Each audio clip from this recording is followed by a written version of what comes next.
Сярэдзіна 20-х гадоў. Маленькая вёска Курані, якая стаіць сярод балот, адрэзаная ад усяго свету. Жыццё, праца, быт, будні, адпачынак. Усё звычайна. Але ціхае жыццё куранёўцаў было абуджана рэвалюцыяй і калектывізацыяй. Я Васіль Дзятлік. Хацеў быць багатым, жыць у дастатку. І ў гэтым няма нічога дзіўнага. Але шлях выбіраў такі, які не вядзе да жаданай мэты, не прыносіць шчасця. Хлопчык, правіць гаспадарку не абы-як, а калі так можна сказаць, са смакам. Цяга да працы ніколі не прападае.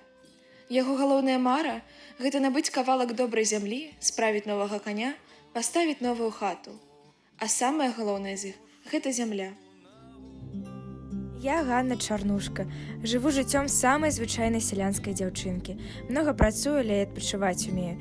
Не лічу, што багацце матэрыяльнае – гэта самае галоўнае. Для мяне самае галоўнае – гэта ўнутраны свет чалавека.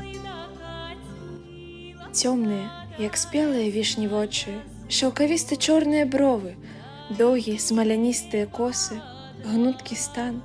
Характар таксама вызначаецца цэльнасцю і паслядоўнасцю.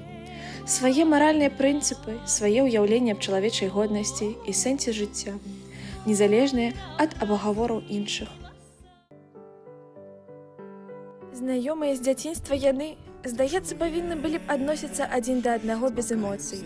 На самай справе Васіль пабойваўся прыхожай, смелай, вострай на язык дзяўчыны, асцерагаўся кпінаў і падвохаў з яе боку. Ганна ж даўно вылучыла гэтага, не па гадах самастойнага, крыху нязграбнага, сціплага, маўклівага хлопца, разгледзела за невыразнай знешнасцю простага селяніна, багатага на духоўны свет, дабрыню, пяшчоту і душэўную далікатнасць. У гэтай вышыні, як нас з табой, як у давеце.